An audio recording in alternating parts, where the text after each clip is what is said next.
everyone, Kat here. I'm just doing this video quickly of this medieval lady.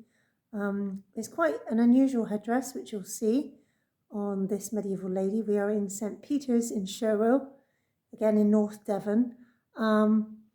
She's quite an anomaly with the headdress. She has almost like a crispinet with corals over her ears with a square headdress as well. The dress itself is a hoopland with buttons all the way down the front.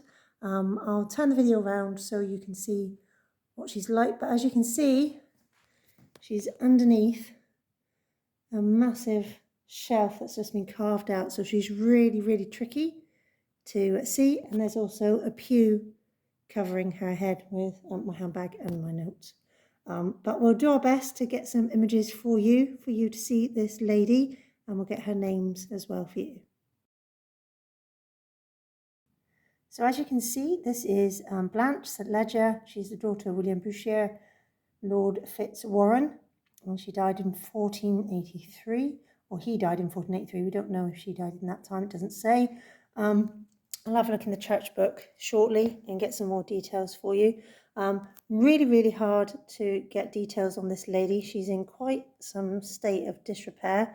We'll go to the headdress in a minute. You can see the angel there is smashed. There's the angel's foot and its knee, its waist and its shoulder.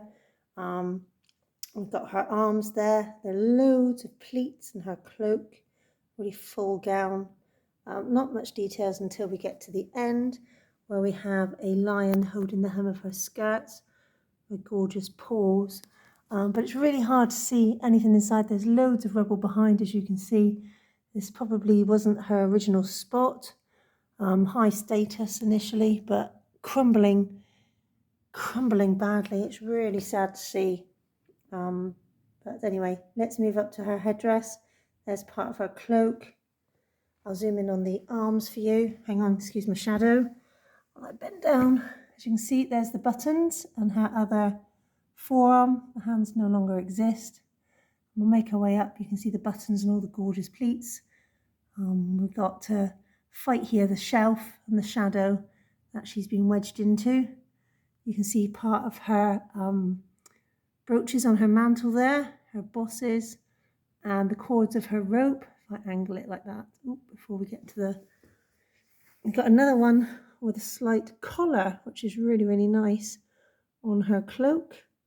And then you can actually start to see over here the pleats on the hoopland below. Quite narrow sleeves on the hoopland, no bagpipe sleeves or no bishop sleeves, which is really quite nice. No buttons as well. But again, she's got a pretty nice collar there. Shadow. And we've got a high collar. And then we go into this wonderful anomaly of her headdress, which I can't get a full access to. So you're going to just have to trust me on this one. It is square across the top of her head. And I think this part here has been smashed. This part here has been smashed, or it may have curved, but it definitely isn't that original angle. We've got the caul here, which are kind of on an oval. And I can't work out whether this is part of the veil, which it might be, I don't know. And there's is that the pillow? Yeah, that's the pillow she's on, so that must be the veil.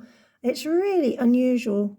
We've got beautiful flower detail, which must have gone all the way around. We've got the fretwork here, as you can see, and we've got some beautiful details of flowers, but we've also got circles of pearls or flowers here, which are really nice. Move in so you can see on the headdress, but they are more oval than round, which is really nice, unusual.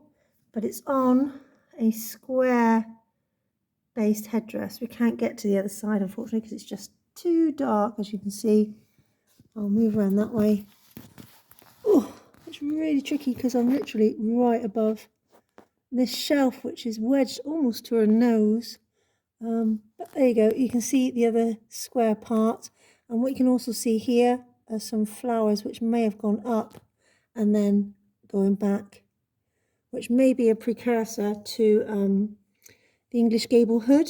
Again, it's an absolute anomaly. It's really unusual to have a hood and side calls with fretwork on. The other side is exactly the same, smashed and broken. It doesn't seem to sit right, but it's a really nice set of details. It would have been nice if this bit carried on and we had that detail, but we just don't. It's completely gone.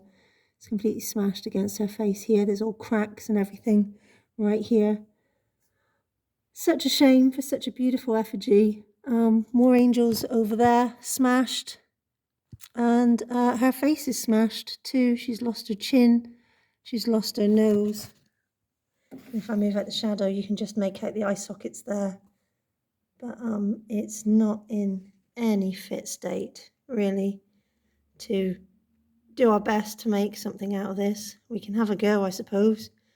Have a go at the Shirwell lady, Lady Blanche St. Ledger, or she's just Blanche St. Ledger. All right, but anyway, that's this lady. I hope you find her interesting. Nice new collar on her cloak with 2 square clasps. Really unusual. But there you go. That is Blanche. Take care, everyone. Bye.